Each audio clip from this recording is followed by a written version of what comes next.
Қытаймен қаншама уақыттан алысып келе жатқан бір адам ретінде мен тың бір деректі айтайын. 2008-2009 жылдан бастап Қытайдағы қазақтарды, оның ішіндегі интеллигент зиялыларды, жас оқып жатқан студенттерді, магистрлерді, докторанттарды Қазақстанға жіберіп, алғы шарты Қазақстанға баруларыңа рұқсат береміз, бірақ бір талап, Қытайға шпион болып жұмыс жасайтындар, біз тапсырған міндеттерді Қазақстанда орындайсыңдар деген талап ресми түрде ашық айтыла бастады.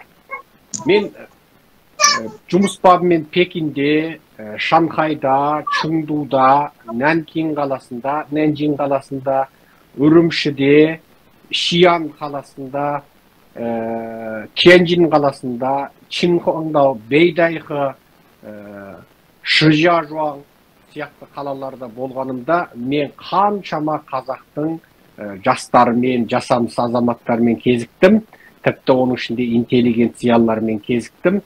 Қазір бұндай азаматтардың бір ортақтығы, тіпті мына соңғы кезде біз қытайшылдар деп аталатын, мына Пекиндегі Қытай орталық аз ұлттар институты, яғни қытайша айтқанда Жуньяң Минзудашы деген университеттен оқыған азаматтарға Қытай билігі ресми талап қойған.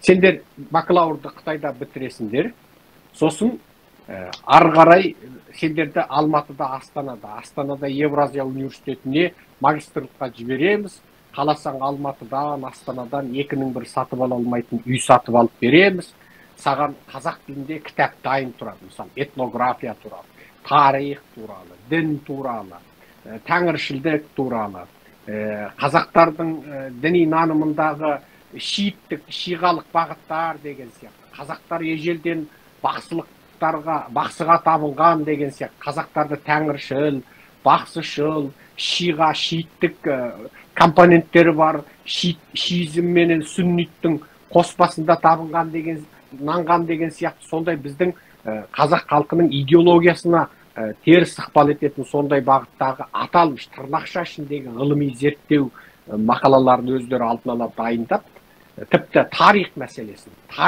кәдімгі қазақ халқының тарихына қатысты теріс бағыттағы шығармаларды дайындап, сол өздеріне сатылған аталмыш білім иелерінің қолыменен Қазақстанда оларды жариялатпақ екен. Бұл туралы маған бәлембай 100 адам өздеріне Қытай ұлттық қауіпсіздік комитетінің қысым жасап жатқанын айтады. Тіпті оның бір дәлелі, олар Қытай деректерінде бұғанға дейін Қытайда шовинизм оянбай тұрған кезде, және Қазақстан ертең жаңағы өздеріне бір мұнай газ жағынан, стратегиялық жағынан маңызды ел болмай тұрған кезде, яғни Қазақстаннан мұнай газ келісіміне қол қоймай тұрған кезде, одан да бұрын Қытайдағы тарих ғалымдары әшкерелеп тастаған, жазып тастаған Қытайдың құпия деректеріндегі қазақтарға, ежелгі сақтарға, ғұндарға, үйсіндерге қатысты, Найман керейлерге қатысты, Шыңғысхан кезіндегі тайпа руларға қатысты деректерді енді бұлар бұрмалап жатыр. Мысалы, олар мына Жетісу алқабынан шыққан үйсін балбал тастарын үйсінмен қатысы жоқ деп, мынау Моңғол күре текес күнестен шыққан өте нәзік деңгейде жасалған алтын зергерлік бұйымдар бар. Оны еуропалық саудагерлер мен туристердің Қытайдың жібегін алғалы келгенде, жолда керуендер апатқа ұшырағанда жердің астында көміліп қалған алтын зергерлік бұйым дейді. Яғни, мына орталық Азия елдерімен қатысы жоқ еуропалық саудагерлердікі, мына үйсінмен қатысы жоқ, қазіргі қазақ халқының құрамындағы үйсіндер, ол тарихтағы үйсін елімен қатысы жоқ деген сияқты өңкей теріс ақпараттарды жазып, біздің қазақ халқының тарихын бұрмаламақшы мақсатта болып жатыр. Ол туралы олар арнайы адамдарды жіберді де. Мысалы, оның біреуі, мынау Ерзат Меллат Кәрібай деген жігіт бар, аты Ерзат, әкесінің аты Меллат, фамилиясы Кәрібай, сосын Айбат Меллат Кәрібай деген жігіттер бар. Бұлар ресми түрде сол кездің өзінде, 2009-2010 жылдың өзінде, сол заманда Қытайдың зиялылары бізге осындай өтініштер айтты, біз көнбедік, паспортты біз өйтіп шпион бола алмаймыз, біз ғылым адамыз, біз сенің жаңа дайындаған кітабыңды өз атымыздан шығара алмаймыз, мен жай адаммын, саясатқа кірмеймін деп қаншауы қысқасы қашқалақтап жоламады. Тіпті сол кесірінен олар саяси қудалауға да ұшырады. Енді кейбіреуінің қазір өлтірісі белгісіз. Ал сонда бізге 2009-2010 жылы осы Астанаға Ерзат Меллат жаңағы деген жігітті жіберетін болды деген ақпарат сол кезде келген. Ол кезде біз Қытай тақырыбын көтерген жоқпыз, жай жүргенбіз.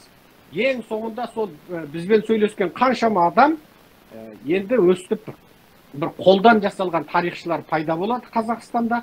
Сөйтіп Қытай деректеріне сілтеме бере отырып, қазақтың тарихын бұрмалайтын болады, айналдырып кеп, тіпті мына Шығыс Түркістан тарихы, Оспан Батыр, Зұлқа Батыр, Елісхан Батыр, содан кейінгі мына Қытайдың бірінші Шығыс Түркістанның ақшасында қазақтың қолын қойған Жанымқан, бас банкир Жанымқан туралы осы сияқты тарихтың бәрін бұрмалап, ең соңында оның бәрін Қытайға жұмыс істеген қылып көрсету үшін тарихшыларды қолдан жасап Қазақстанға жіберіп жатырмыз.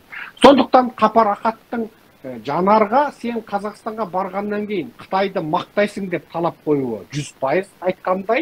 Екіншісі, Жанарға Қазақстанға барғаннан кейін өзіңнің бар жаңағы humani ресурсынан пайдаланып, яғни байланысынан, бұрынғы мүмкіндігінен пайдаланып, кәдімгі Қытайға жұмыс істейтін шпион болу талабын қойып отырған әбден мүмкін. Себебі онсыз да Қытайдың лоббилері Қазақстанда, Қытайшыл деп аталатын, қазіргі Қазақстанда қазақтардың 3 Қытай диаспорасы ұйымы бар.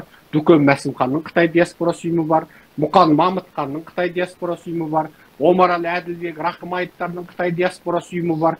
Сосын ұйғырлар құрған бір Қытай диаспорасы ұйымы бар, дүнгендер құрған бір Қытай диаспорасы ұйымы бар. Бұндай жағдайда бұлар ашықтан әшкере қазір Қытай мүддесі үшін жұмыс істеп жатыр. Соңғы жылдарда бұл анық болды. Одан ілгері білмейтінбіз. Әрине Жанарды да Қазақстанға жіберерде осы бағытқа жұмысқа салуға Қытай мүдделі болып отыр. Оның өзінде де екі бағыт болуы мүмкін. Бірі жасырын. Екіншісі Омарәлі Әділбек, Дүкен Мәсімхан, Рақымаев, жаңағы Мұқан Мамытхан сияқты ашық түрде Қытайшылдықты дәріптейтін, сөйтіп халықтың жиіркенішін ашық тудырып, найзаның ұшында тұрып, Қытайдың қазақтарын, Қазақстан қазақтарына сенімсіз көрсететін мақсатта жұмыс істейтін мақсатта да пайдалануы бек мүмкін. Сондықтан Жанаргүл мәселесі шынында да күрделі мәселе, бірақ бізге Жанаргүлдің амандығы бірінші кезекте. Ал қай жолды таңдайды? Қытайға сатылып, Қытайға жұмыс жасай ма? Ол Жанаргүлдің өзінің ар-ұятындағы шаруа. Әрине, бір ұлттың қауіпсіздігі үшін әрине, оның Қытайға егер сатылып Қытайға жұмыс жасайтын болуы шын мәнінде оның трагедиясы ғана емес, тұтас ұлттың трагедиясы болады. Бірақ бір мемлекеттік тетігі бар, мемлекеттік жүйесі бар қазақ халқы. Тарихта да мемлекеттерді құрған, өркениеттерді жаратқан және таратқан қазақ халқы бұндай мәселеде әрине өзінің толық шешімін қабылдайды деп сенемін.